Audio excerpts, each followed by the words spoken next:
But we're back in here. We've got to talk about poetry. I've got two beautiful ladies joining us. Emma OFOSUA is a freestyle poet and the founder of AAWPF Festival. I'm going to ask her what that is. Okay, I guess that's the All African Women's Poetry Festival, right? Yes. And someone who has traveled into Ghana, so she's Ami the Traveler. Ami Slam from Ivory Coast is also here with us to talk about this festival, All African Women Poetry Festival. Good afternoon, welcome, ladies. What's good? Good afternoon. Good afternoon. You good, Ami? You good? Yes, I'm good. Yeah. What's this called? Curry. It's a heart of curry. Oh, yes. Yeah. Okay. It's beautiful. You speak French, you know, I've been trying to explore my French speaking abilities on her. Comment ça va? Ça va très bien. It's very simple.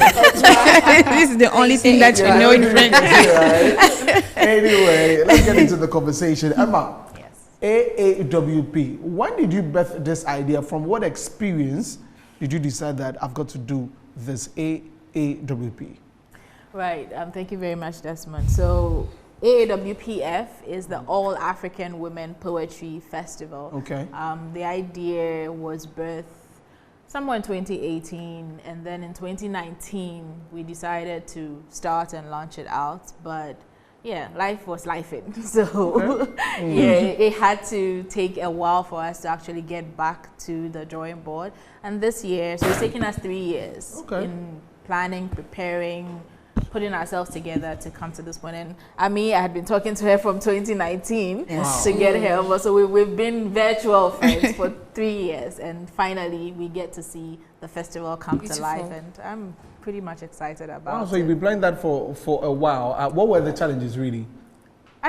Resource persons, both people and finance. Then COVID happened. COVID can't be blamed, but I guess that was part of it. Yeah. And personally, I think at the time, it probably just wasn't time yet. I think it just wasn't time yet. I also do believe in that a lot. So now, it kind of fits well in this time and place and works well with the theme we're working with at this time. And all the conversation happening seems to be a timely, seasonal conversation. So I just think it's just time now, really. And I think I'm also intrigued about this because poetry is something that in our local space, the Atiami and those people, it's a form of poetry, but looking at it as a business, as craft, I think we are lagging, and we've got a lot to do with that. So how come you are really confident that, you know what, I want to put not everybody, but just women alone to have a festival, and it's not a music festival or a movie festival, it's poetry festival. It's daring, I agree. It's also very necessary. And so when you find a necessary thing doing in time, you would find the will to go through with it. So one, that's the starting point. But I think that women have always been the backbone of society. Women have always made history, but we always remain footnotes. Women are unnamed in most places. You would read of great achievements by people in society years back, and the women are only referred to as the woman who did that. We never know her name, she who shall not be named, or they stay as footnotes. So I think that it's time for women to tell their stories, because until we learn to tell our stories, the lion would always win, or what if that proverb, I think it just lost out on me. But we need to tell the story because we have been makers of that history. And the reason why I think we're bringing women poets together and it's necessary is because women are great storytellers, and they convey their emotion with all the passion that it requires.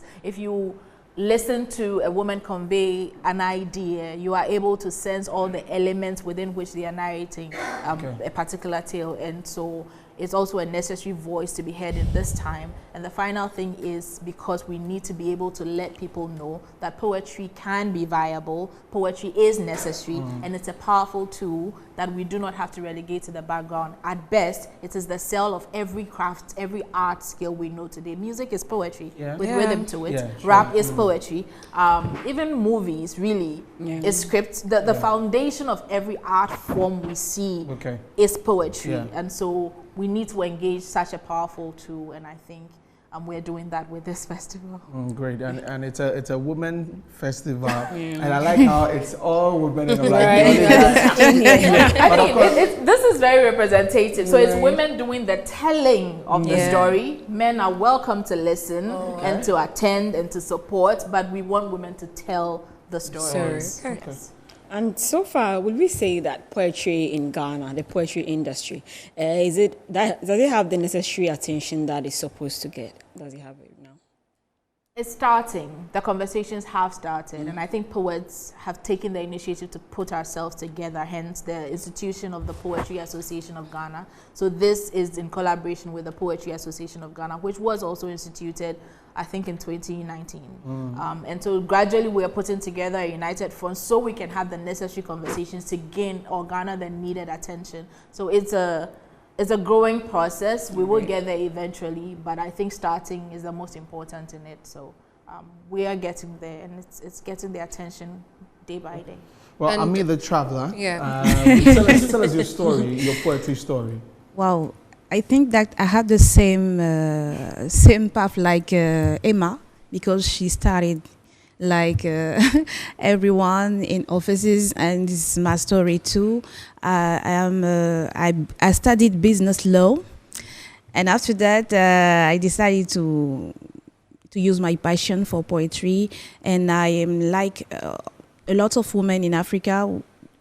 People used to tell us to keep silent, and I feel in myself that I need to tell my story. This is the reason why I decided to take the microphone and tell everyone my story. Your poetry is not about any other thing. It's you telling your story, stuff you've gone through. Is that it? It's my story, but I think we still sharing a lot of things about our environment. So you have to tell your story and the story of your environment. That includes sometimes to take the microphone and tell maybe man's story. It happens, but you keep your side as a woman. Okay.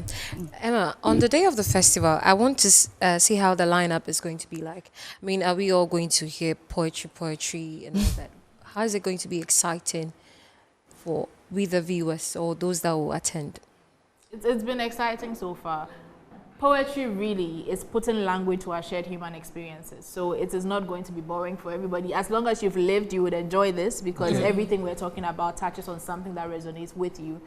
We've had panel conversations so far. We had a workshop. So the beginning of this year, we put out a call for people to submit for an anthology, and we had 62 submissions from 15 African countries. And so that is being workshopped within the festival. It was exploring the theme Healing and Healed from a socio-political and a personal angle, and 62 people submitted. So these people are joining virtually and in person, and today the first session happened at the British Council. And we had Professor Sutherland, AC Sutherland Addy, and Dr. Efua Ansong, a professor from the United States, come to take them through how to work and get the poem to a professional, like to a well-tailored piece for page. So that has happened. We've had 3 panel conversations already. So it's not just poetry performances throughout. There are conversations happening around women, around poetry, around creative art, and really around developing a holistic individual. Currently at the British Council, there's a workshop happening on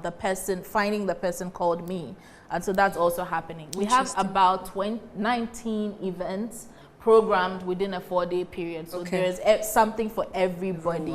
If you want outreaches, you can find us have an outreach on Sunday to the Osu market, to Kaya women there, engage with them, hear their side of the story, get them to try their hands at poetry. That'll be fun. Do malaria tests. It's World Menstrual Health Day too, so we're giving out sanitary pads, we're giving out malaria test kits, mosquito nets to the pregnant women and the women of menstrual age there, and sharing poetry with them and teaching them to write it to themselves. So really, I think we're trying a very extensive approach at this. It's not just about performance, but performance is at the heart of what we're doing.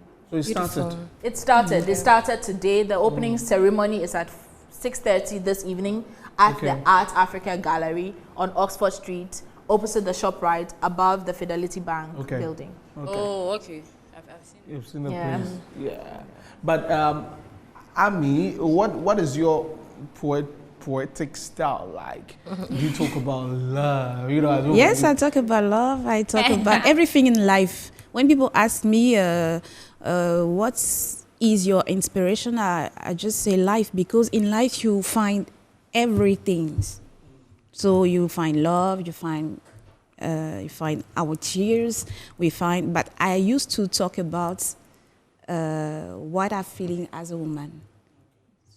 This is the most of my takes, but I used to talk about love, about immigration, about the stories of Black people. Okay. Yes, I used to talk about that. I was about to ask a similar question, because when you read books or listen to the likes of like Amaita Edu, Ifwa Sutherland, I'm so glad you mentioned Issy Sutherland, and the likes of Abena Buzia, you get to have this feeling of some sort of elements in their poets that they give. Some were able to move certain oppression that were in the society, and it was able to stand the test of time, and the relevance has been there. So I wanted to find out if those elements that they used back in the days to cut their messages across, are they the same messages that are being resonated among the young poets that are coming up? Is it the same, or they tend to change it, like she's saying, it's more like love, experience, and other things? The themes haven't changed. I mean, so on Friday, the students, we have secondary school students engaging or memorizing and coming to compete. The first round is on learning Amata Edu's works. The themes that come through those pieces touches heavily on healing. It touches on African culture. It touches on, so Amata wrote across different. She even has a poem in her collection, which is called The Ceremonies, about beads, really. And so she wrote about everything. Yeah. Like I said, poetry is putting language to our shared human experiences. Yeah. So they wrote poetry for a social cause, but it was still touching on everyday life and what we experience. Yeah. Same poets today are doing the same thing. I personally am a freestyle poet, so I'm the poet who doesn't write. I just take to the stage and I create. What that means is, at every point in time, whatever conversations are happening, I speak to those conversations. There are poets who speak to, when we talk about speaking to love, it's not just about the romantic love. We have put a cap on what love is supposed to be, but love is more expansive than just the romantic. It is community, it is nurturing friendships, it is building business relations. So really, poets dig deeper into everyday subjects and everyday conversations. We talk about marketing, and most of us are professional poets, really. We do this full-time. This is what I do full-time. So I do corporate, and so for every corporate event, I'm speaking to themes that matters to them. So today, poets are really using poetry for good causes, for a cause, for social issues, and touching on everyday lives. That must be crazy that you do not write your poems. So I'm the freestyle poet. You read that? Okay. So she's talented. I mean, You don't should have just to use the opportunity to just please do something for us. Is that what you're Women thinking? empowerment, give us some lines. So I work with words. Okay. You would have to throw random words at me. The more random it is, the better it gets. Okay. As random as it gets. You don't have to overthink it. Okay. It's nothing. I love for you to talk about men.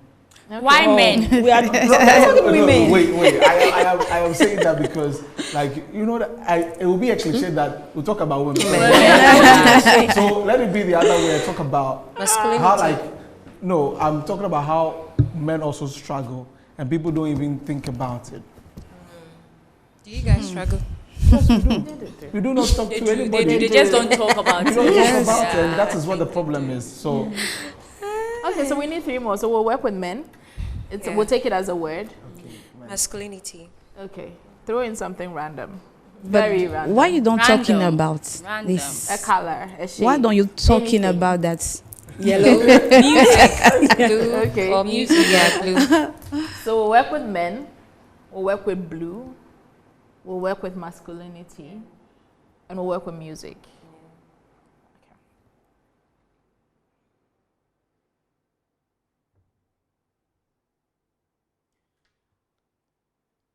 Our sons will no longer be told that men do not cry.